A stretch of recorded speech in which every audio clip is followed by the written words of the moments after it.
رسولہ الکریم والمہدی الموعود علیہ الصلاۃ والتسلیم، اما بعد۔ معزز حاضرین، سب سے پہلے تو یہ عرض کرنا چاہوں گا کہ ہمارا جو سیرت النبی کے بیان کا سلسلہ تھا وہ قریب پونے 2 سال پہلے جب یہ کووڈ کا دور شروع ہوا تو اس زمانے میں اس کو روکنا پڑا۔ اس کے بعد کچھ نہ کچھ ایسے حالات اور اسباب رہے کہ جس کی وجہ سے اس کا احیاء ہو نہیں پایا، لیکن بالآخر اللہ کی دی ہوئی توفیق اور اسی کی دی ہوئی طاقت کی بنا پر یہ فیصلہ کیا اس فقیر نے کہ دوبارہ اس کا احیاء کیا جائے اور اسے پورا کیا جائے۔ میں آپ سے یہ عرض کرتا چلوں کہ اب تک اس سلسلے کی 26 مجالس ہوئی ہیں، جس میں فقیر نے 4تھی صدی ہجری حضور صلی اللہ علیہ وسلم کی ولادت سے لے کر ابتدائے اسلام یا پھر آپ کی بعثت سے پہلے کے مکے کے حالات، عربوں کی تاریخ، آپ کا سلسلہ نسب، یہ سارے مضامین کا احاطہ کرتے ہوئے 4تھی صدی ہجری تک کے واقعات کا احاطہ کیا ہے۔ اگرچہ کہ بالاختصار ہے، لیکن میں یہ سمجھتا ہوں کہ جس محنت اور تحقیق کے ساتھ میں نے آپ سب کے سامنے وہ واقعات رکھے ہیں اور حالات رکھے ہیں، اس سے آپ کو ایک موٹا موٹا اندازہ ضرور ہو گیا ہوگا، ایک خاکہ آپ کے ذہن میں ضرور بن گیا ہوگا کہ اللہ کے رسول صلی اللہ علیہ وسلم کی زندگی کی ابتدا سے لے کر 4تھی صدی ہجری تک کے جو واقعات ہوئے وہ کس طرح رونما ہوئے۔ اگرچہ کہ آج بھی یہ بڑا مشکل معلوم ہو رہا تھا کہ یہ کام ہم شروع کر پائیں گے یا نہیں کر پائیں گے، لیکن ایک ارادہ مصمم میں نے کر لیا تھا کہ آج بہرحال شروع کریں گے، اور اگرچہ کہ کم گفتگو کی جائے لیکن آج شروع ہو جانا چاہیے۔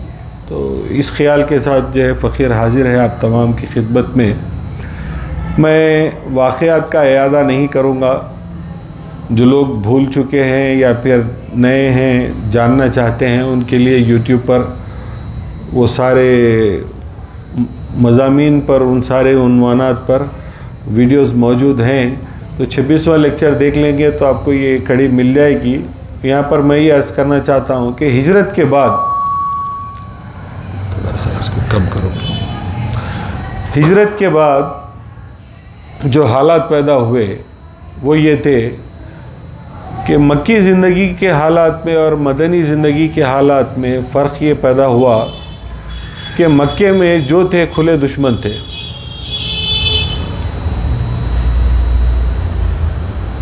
مدینے کے حالات اس سے مختلف تھے۔ مدینے میں کھلے دشمنوں کے علاوہ منافق بھی تھے، اور منافقوں نے جتنا اسلام کو نقصان پہنچایا ہے اتنا نقصان اسلام کے کھلے دشمنوں نے نہیں پہنچایا یا نہیں پہنچا سکے۔ اس کی وجہ یہ تھی کہ مسلمان اپنی شجاعت، بہادری، اللہ کی ذات پر توکل کی بنا پر بڑی سے بڑی مصیبت سے ٹکرا گئے، بڑے سے بڑے مشکل حالات کا سامنا بڑی بہادری سے کر کے گزر گئے، اور اللہ نے انہیں ہمیشہ فاتح رکھا، کامیاب رکھا۔ لیکن مدینے میں جو منافقوں کے حالات پیدا ہو گئے تھے، ان حالات کی وجہ سے اسلام کو بہت بہت بہت زیادہ داخلی مشکلوں کا سامنا کرنا پڑا، بہت زیادہ غیر معمولی داخلی مسائل پیدا ہوتے رہے، جس کی مثال میں آپ سے یہ عرض کروں کہ اسی ضمن کے حالات کا تذکرہ کروں گا۔ 4تھی صدی کے بعد جب 5ویں صدی ہجری آئی تو 5ویں صدی ہجری کے اوائل میں جو واقعات پیش آئے وہ یہ ہے کہ مکے سے لے کر مدینے کے درمیان یا اطراف و اکناف جو مدینے کے لوگ قبائل لوگ بستے تھے، عمومی حیثیت سے چونکہ قریش اس زمانے میں صاحب اقتدار تھے تو سبھی قریش کے حلیف تھے۔ ایک آدھ بالکل کمزور لوگ ایسے جن کو قریش اپنے دوست بنانے کے قابل نہیں سمجھتے تھے، ایسے لوگ چھٹے ہوئے تھے، ورنہ جتنے ذی اثر لوگ تھے وہ سب کے سب قریش کے حلیف بنے ہوئے تھے۔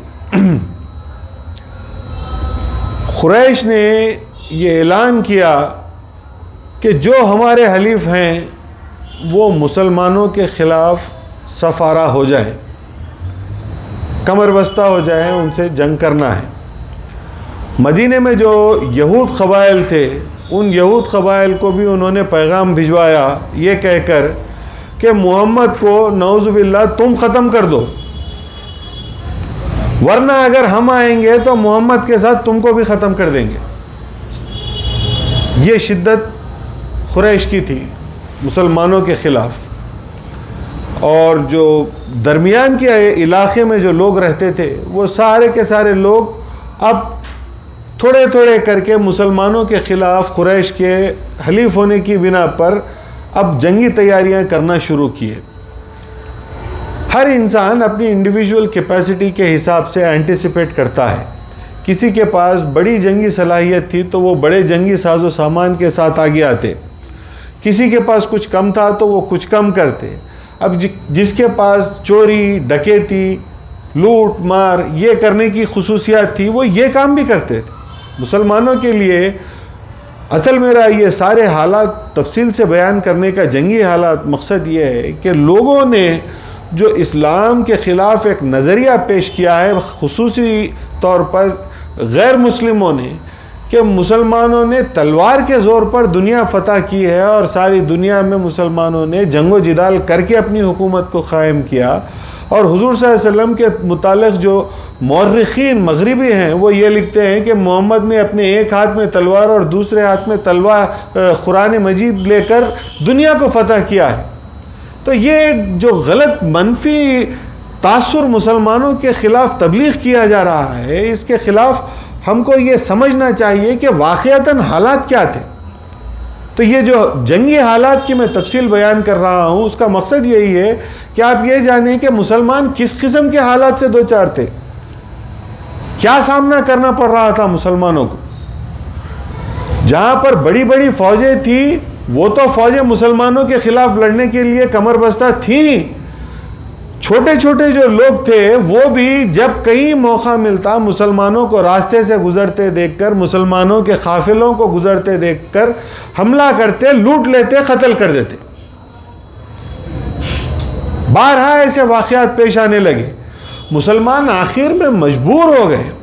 اللہ کے رسول نے حتی المقدور یہ کوشش کی کہ امن اور صلح کے ذریعے سے پیام حق دنیا کے کونے کونے تک پہنچ جائے، لیکن جب اللہ کے بھیجے ہوئے پیغام کو ہی لوگ ختم کرنے پر آمدہ ہو گئے، حملے کرنے لگے، جانیں لینے لگے، تو اللہ کے رسول مجبور ہو کر اپنی نیام میں سے تلوار کھینچی آپ نے۔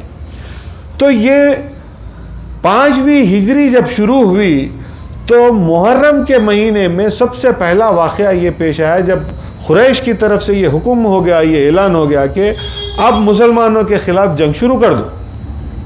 جس کی جتنی صلاحیت ہے انہیں وہ اتنی صلاحیت کے ساتھ جنگ لڑے گا۔ تو سب سے پہلے 2 قبیلے جن کے نام یہ ہیں انمار اور ثعلبہ، یہ مدینے سے کچھ فاصلے پر ایک مقام تھا جس کا نام تھا ذات الرقاع۔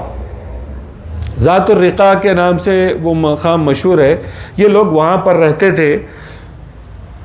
تو یہ لوگ جو ہے سب سے پہلے یہ فیصلہ کیے کہ چلو اب ہم مسلمانوں پر حملہ کرتے ہیں۔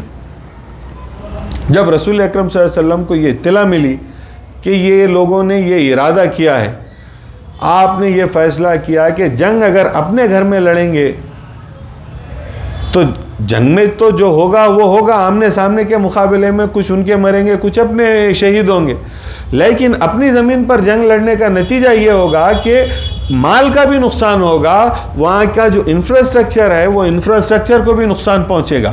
تو رسول اکرم صلی اللہ علیہ وسلم نے یہ فیصلہ کیا کہ آگے بڑھ کے ان کا مقابلہ کرتے ہیں۔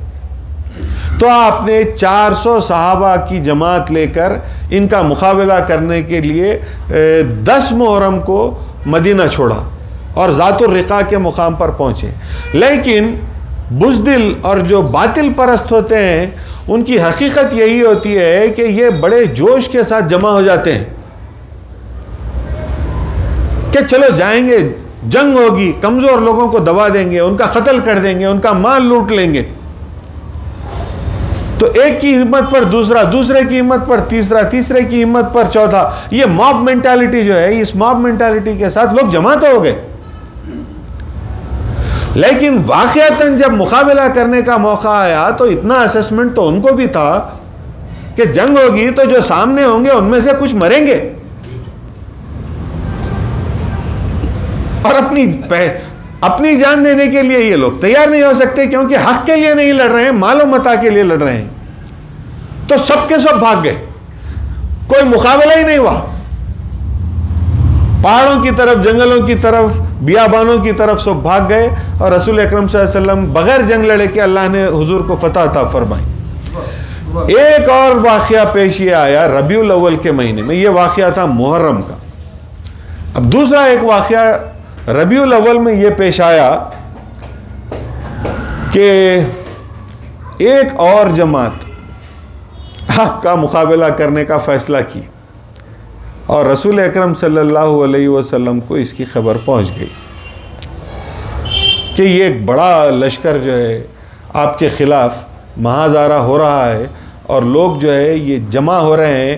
دومت الجندل ایک مقام تھا، اس مقام پر یہ لوگ جمع ہو رہے ہیں۔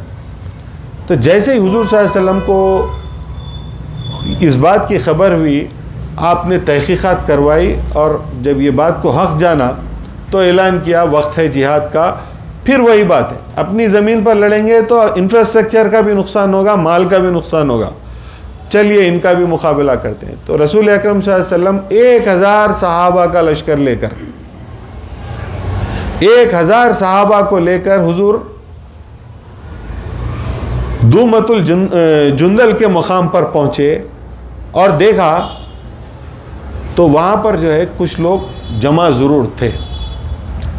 کچھ دیر تک ان لوگوں نے مقابلہ کرنے کا ارادہ کیا، لیکن جو ہی رسول اکرم صلی اللہ علیہ وسلم اور آپ کے صحابہ کے اس جذبے کو دیکھا کہ جس جذبے کے ساتھ وہ نکلے تھے اللہ کے دین کی اقامت کے لیے، اللہ کے نام کو قائم کرنے کے لیے، لڑ کر ماریں گے یا مریں گے، تو اس جذبے کو جب وہ لوگ دیکھے تو وہ بھی فرار ہو، کوئی جھگڑا نہیں، پھر کوئی مقابلہ نہیں ہوا۔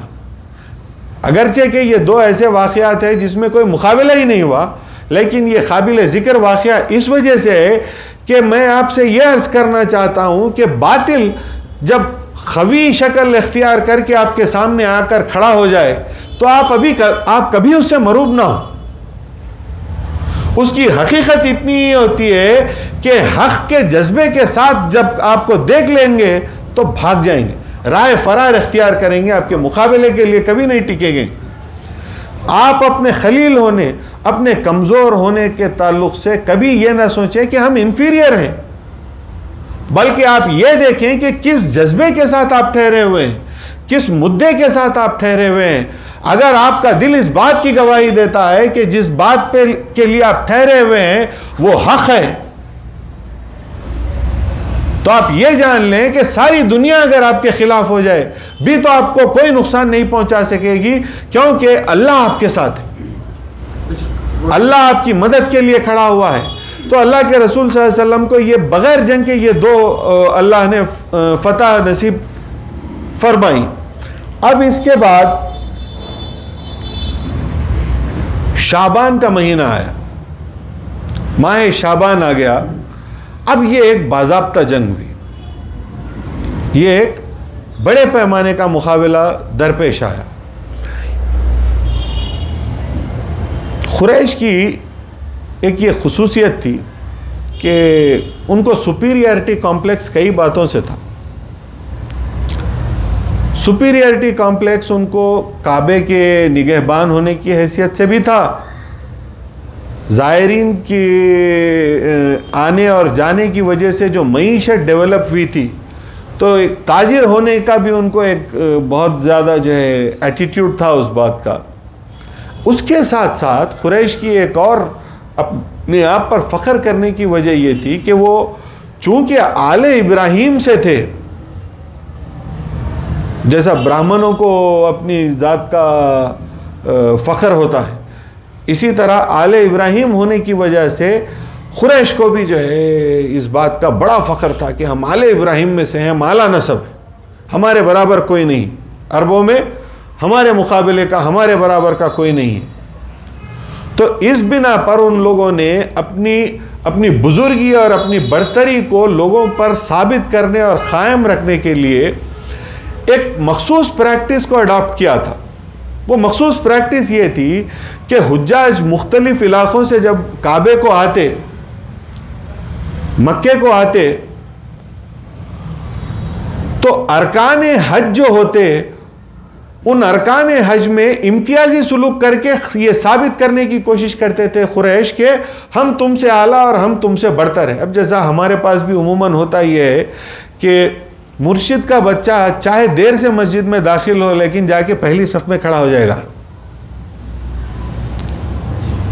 خاندان کا آدمی چاہے کسی لہو لعب میں مشغول تھا ہو, چاہے وہ کوئی اس کی مصروفیت تھی, لیکن جب نماز کے وقت آ کے کھڑا ہونا کا ٹائم آئے گا تو وہ آدمی جو اثر سے خدمت کر رہا ہے, مسجد کی صفائی کر رہا ہے, جو پہلے سے جانماز پر آ کر بیٹھا ہوا ہے, وہ پیچھے جائے گا اور بعد میں آنے والا آگے بڑھ کے کھڑا ہو جائے گا. یہ جو سپیریئرٹی کمپلیکس ہے, یہ جو اپروچ ہے, یہ آج کی نئی پیدا نہیں ہے, یہ ہمارے پاس آج ہو رہا ہے, ایسا نہیں ہے. تاریخ دنیا کی اس بات کی شاہد ہے کہ ہر دور میں نوبلز جو ہوتے ہیں, نوبلٹی کا جس کو کمپلیکس ہوتا ہے, ان کا بیہیویئر ہمیشہ سے یہی رہا, وہ چاہے کچھ کریں یا نہ کریں لیکن اپنی سپیریئرٹی لوگوں پر بتاتے رہیں گے, اپنے تقدس کو لوگوں پر کو منواتے رہیں گے. تو قریش بھی اسی طرح اپنے تقدس کو منواتے رہے. اب عام طور پہ آپ یہ جانتے ہیں کہ ایام حج میں قیام مینا میں ہوتا ہے. ایام حج میں قیام جو کیا جاتا ہے وہ مینا میں کیا جاتا ہے, لیکن قریش کا یہ امتیاز تھا کہ قریش جو ہے مینا میں سارے دوسرے حجاج کو بھیج دیتے اور خود قریش مزدلفہ میں قیام کرتے. ہم قریش ہیں, ہم آل ابراہیم ہیں, لہذا باقی کے ادھر چلے جاؤ, ہم یہاں رہیں گے. اب وہ لوگوں کو بھی محسوس ہوتا ہوگا کہ بھائی یہ مکے سے حرم سے قریب والے علاقے میں لوگ ہیں, ارے کون لوگ ہیں تو بھائی بہت بڑے لوگ ہیں, آل ابراہیم میں سے ہیں, بڑے نسب کے لوگ ہیں. اب وہ آنے والا چاہے وہ بادشاہ ہو یا کسی قبیلے کا سردار ہو, ان کا بھکاری بھی ہوں گا تو ان کے برابر ہو جائے گا. تو یہ امتیاز ہم کو بزرگی اور برتری ہے. اب ایسا ہوتا ہے کہ جب آنے والے لوگ یہ مختلف امتیازی سلوک جو دیکھتے ہیں تو ان کو بھی تھوڑا سا ڈسکمفرٹ ہوتا ہی ہوگا, انکمفرٹیبل وہ بھی لوگ ہوتے ہوں گے. تو جب اختلاف کیا لوگوں نے تو قریش نے پھر اس کی بھی ایک ترکیب نکالی. ترکیب کیا نکالی؟ چونکہ یہ مزدلفہ میں قیام کرتے اور دوسرے بھی ارکان حج ان کے جو ہے امتیازی تھے, تو اس بنا پر ان لوگوں نے اپنے لیے حجاج کے سامنے ایک نیا نام رکھا, اور وہ نام تھا احمس. یہ خود کو احمس کہلواتے. اب دوسرے آنے والے دیکھتے, ارے وہ کون سی جماعت ہے, وہ احمس ہے, وہ مزدلفہ میں رکنے والے ہیں, ان کے تو کیا کہنے, ان کے ارکان الگ ہیں, ان کے معاملات الگ ہیں, ان کو ہر معاملے میں جو پریویلیجز حاصل ہیں, تو یہ احمس ہیں. جو ماننے والے ہیں, ان کی اطاعت کرنے والے ہیں, وہ کچھ لوگ ہوں گے. جو اختلاف کرتے ہوں وہ بھی کچھ لوگ ہوں گے، کیونکہ دوسرے نوبلز بھی تو آتے تھے. تو قریش نے یہ کام کیا کہ وہ لوگ جو ان کی اطاعت کر کے ان کے اس امتیاز کو مان جاتے ان کو بھی احمس کہتے. جو یہ مان جاتے کہ وہ قریش آل ابراہیم ہے، ہمارے اوپر ان کا تقدس لازم ہے، ان کی حرمت لازم ہے، تو ان کو بھی احمس میں شمار کرتے اور ان کو بھی احمس کا نام دے دیتے، اور باقی کے لوگوں کو بھیجتے مینا، خود رہتے مزدلفہ. ایسا ہی ایک اور قبیلہ تھا جس کو یہ امتیاز حاصل تھا، وہ تھا قبیلہ خزاعہ. قبیلہ خزاعہ، اور اس قبیلہ خزاعہ کا جو سردار اور رئیس تھا اس کا نام تھا حارث بن ابی زرار. قبیلہ خزاعہ کا جو سردار تھا اس کا نام تھا حارث بن ابی زرار. یہ واقعہ شعبان کا ہے. یہ لوگ جو رہتے تھے وہ مدینے سے 7 منزل دور کا مقام تھا جس کو کہتے ہیں مریسیع. مقام کا نام ہے مریسیع. یہ 9 منزل مدینے سے فاصلے پر تھا. 9 منزل یعنی 1 منزل 1 دن کی مسافت، تو 9 منزل کے فاصلے کے اوپر جو ہے یہ لوگ رہتے تھے. قریش جب ان کو معلوم ہوا کہ قریش نے یہ اعلان کیا ہے کہ اب مسلمانوں کے خلاف جنگ کرنا ہے، تو یہ لوگ بھی سفارہ ہونا شروع ہوئے، جمع ہونا شروع ہوئے، سامان جو ہے جمع کرنا شروع کیا، جنگی تیاریاں شروع کی. رسول اکرم صلی اللہ علیہ وسلم کو اس بات کی خبر پہنچ گئی کہ یہ قبیلہ خزاعہ والے مسلمانوں کے خلاف اب مدینے پہ حملہ کرنے کے لیے تیاری کر رہے ہیں، اور بڑے پیمانے پہ تیاری کر رہے ہیں. تو رسول اکرم صلی اللہ علیہ وسلم نے اپنے ایک صحابی زید بن خصیب رضی اللہ تعالی عنہ کو روانہ کیا، جاؤ دیکھو تحقیقات کرو، کیونکہ جنگ میں جلد بازی نہیں کی جا سکتی. آرام سے سوچ کے سمجھ کے کیا ہو رہا ہے کیا نہیں ہو رہا ہے. غلط بات اگر کوئی باور کیا ہے، اس غلط اطلاع کے بنا پر اگر ہم حملہ کر دیں گے تو معصوموں کا نقصان ہو جائے گا. دیکھیے آپ، کمزور حالات ہونے کے باوجود رسول اکرم صلی اللہ علیہ وسلم نے جو رحم کا معاملہ کیا ہے وہ کتنا اچھا ہے. آپ نے جو ہے اپنے صحابی زید بن خصیب رضی اللہ تعالیٰ عنہ کو روانہ کیا، جاؤ دیکھو اور تحقیقات کر کے آؤ. حضرت زید گئے، تحقیقات کیا، اور آ کر انہوں نے یہ بات عرض کی کہ یا رسول اللہ جو اطلاع پہنچی ہے وہ بالکل صحیح ہے، یہ لوگ مقام مریسیع پر جو ہے جمع ہو رہے ہیں اور ہمارے خلاف سفارہ ہو رہے ہیں. رسول اکرم صلی اللہ علیہ وسلم نے مسلمانوں کو حکم دیا، چلو جائیں گے، مقابلے کا وقت آ گیا ہے. مسلمانوں کی جماعت اپنا لشکر تیار کیا. رسول اکرم صلی اللہ علیہ وسلم اپنے اصحاب کے ساتھ اس مقام پر شعبان کے مہینے میں تشریف لے گئے. 2 شعبان کو آپ جو ہے، میں تاریخ بتا دے رہا ہوں تاکہ آپ کے لیے ریفرنس رہے. 2 شعبان کو آپ تشریف لے گئے. اب وہاں پر پہنچے تو یہ جو صاحب تھے یہ حارث بن ابی زرار اپنے ساتھیوں کے ساتھ حضور صلی اللہ علیہ وسلم کے مقابلے کے لیے ابتدا میں تو آ کے کچھ دیر کھڑے رہے، لیکن جس شدت کے ساتھ مسلمانوں نے حملہ کیا ان کے پیر اکھڑ گئے اور یہ بھاگ گئے. یہ بھی بھاگ گئے. اب لڑنے والے تو بھاگ گئے، لیکن خزاعہ قبیلے کی جو عوام تھی وہ جمع ہو گئی اور وہ لوگ تیر برسانے لگے. مسلمان اپنے ڈیفنس پر مجبور ہو گئے. تو پھر مسلمانوں کو ان پر بھی حملہ کرنا پڑا، اور جو ہے یہ جنگ کا نتیجہ یہ ہوا کہ حارث بن ابی زرار تو بھاگ گئے اپنے ساتھیوں کے ساتھ، لیکن اس مقابلے میں 10 لوگ قتل ہوئے.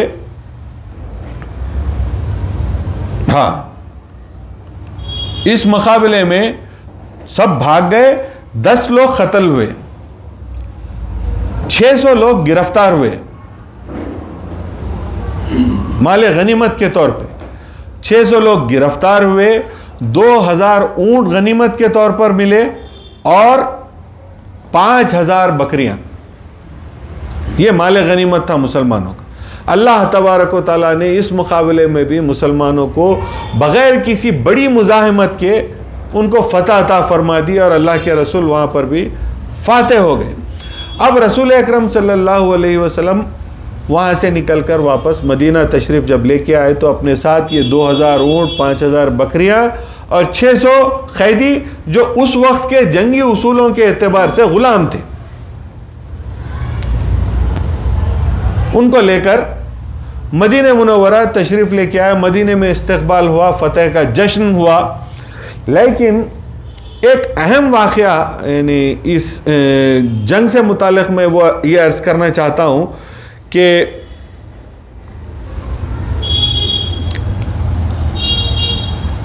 حارث بن ابی ضرار کی اس میں ایک بیٹی تھی, وہ بھی مال غنیمت میں قیدیوں کے ساتھ مدینہ منورہ لائی گئی. جب مال غنیمت مسلمانوں میں تقسیم ہوا, غلام بھی تقسیم ہوئے, کسی کے حصے میں کوئی گئے تو کسی کے حصے میں کوئی گئے.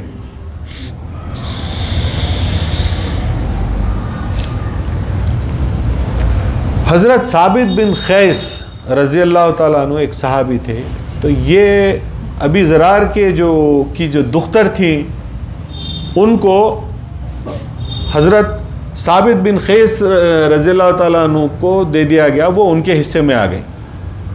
اب یہ چونکہ ایک سردار اور رئیس کی بیٹی تھی, انہوں نے کہا تو ایک غریب آدمی ہے, مجھے باندھی رکھ کے تو کیا کرے گا, لہذا تو ایک کام ہی کر, میں تجھے دیت ادا کرتی ہوں, کچھ رقم پیسے ادا کرتی ہوں, تو مجھے آزاد کر دے. انہوں نے کہا تو کہاں سے لائے گی؟ انہوں نے کہا میں کچھ بھی کروں گی, میں کسی سے چندہ کر لوں گی, لیکن لا کے تجھے تیری رقم دوں. مختلف اس سلسلے میں احادیث ہیں. وہ جو بیٹی تھی حارث بن ابی ضرار کی, وہی ام المومنین حضرت جویریہ تھی.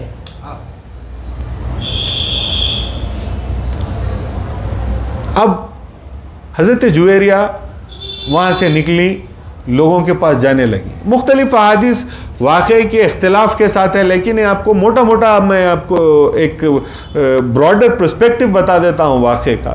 آپ وہاں سے نکلی, ان کے پاس جاتی, بھائی مجھے اتنے پیسوں کی ضرورت ہے, آپ جو ہے یہ پیسے دے دے, میں ادا کر کے آزاد ہو جاتی ہوں. کچھ ایسی بھی احادیث آئی ہیں جس میں یہ تذکرہ آیا ہے کہ خود جو ہے حارث بن ابی ضرار وہاں پر مدینہ آئے اپنی بیٹی کو چھڑوانے کے لیے, اور انہوں نے دیت ادا کی. ایسی بھی کچھ روایت ہے. بہرحال یہ ہوتے ہواتے حضرت جویریہ جو ہیں رسول اکرم صلی اللہ علیہ وسلم کی خدمت میں پہنچی. دیکھیے آپ کیسے شفیق اور کس طرح رحم دل معاملہ آپ نے کیا کہ آپ نے حضرت جویریہ کی طرف سے ساری رقم ادا کر دی. حضرت ثابت بن قیس کو جو آزاد کرنے کے لیے جو رقم انہوں نے جو بھی طلب کی تھی, وہ ساری رقم رسول اکرم صلی اللہ علیہ وسلم نے حضرت جویریہ کی طرف سے انہیں واپس ادا کر دی اور حضرت جویریہ کو آزاد کرا دیا.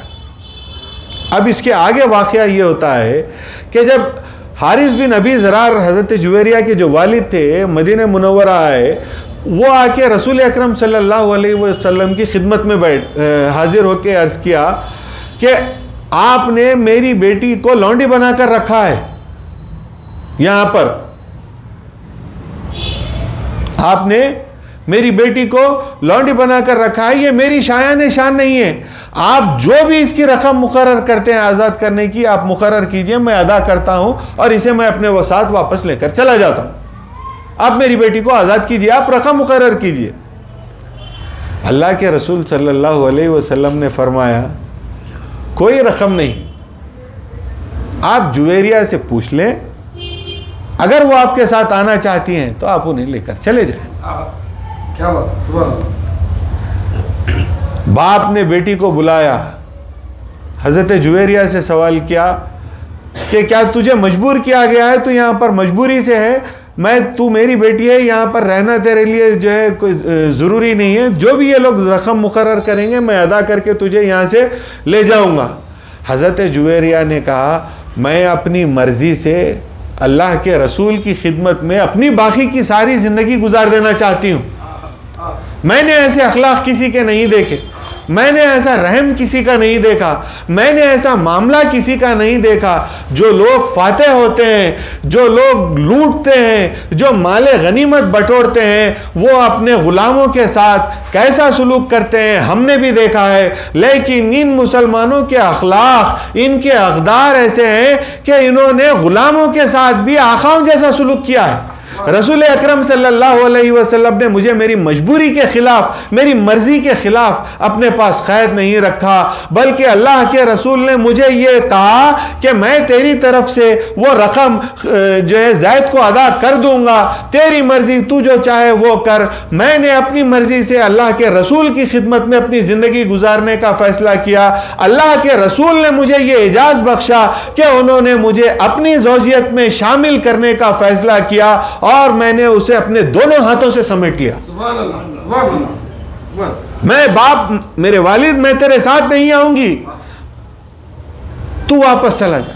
اللہ نے انہیں ایسا شرف بخشا۔ دیکھیے آپ کہاں ایک کافر مشرک سردار کی بیٹی ام جویریہ اپنی زندگی میں مشغول، اللہ نے جب نوازنا چاہا تو امہات المومنین میں ان کو شامل کر کے اللہ کے رسول کی زوجہ بنا دیا۔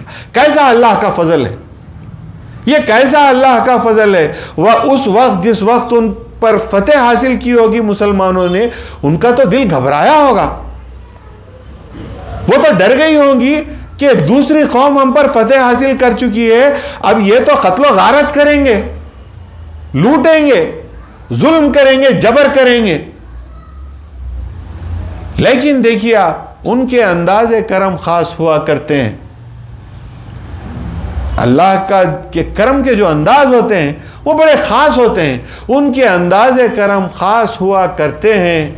دل بڑھانا ہو تو دل توڑ دیا کرتے ہیں۔ ان کا دل ٹوٹ گیا ہوگا جب تو باپ کو بھاگتے ہوئے دیکھ رہی ہوں گی، اپنے رشتہ داروں کو بھاگتے ہوئے دیکھ رہی ہوں گی، قبیلے کے مرد، عورتیں، کمزور بچے جو بھی تھے ان سب کو مجبور اور نادار دیکھ رہی ہوں گی۔ اس وقت تو ان کا دل ٹوٹ گیا ہوگا۔ ان کے انداز کرم خاص ہوا کرتے ہیں، دل بڑھانا ہو تو دل توڑ دیا کرتے ہیں۔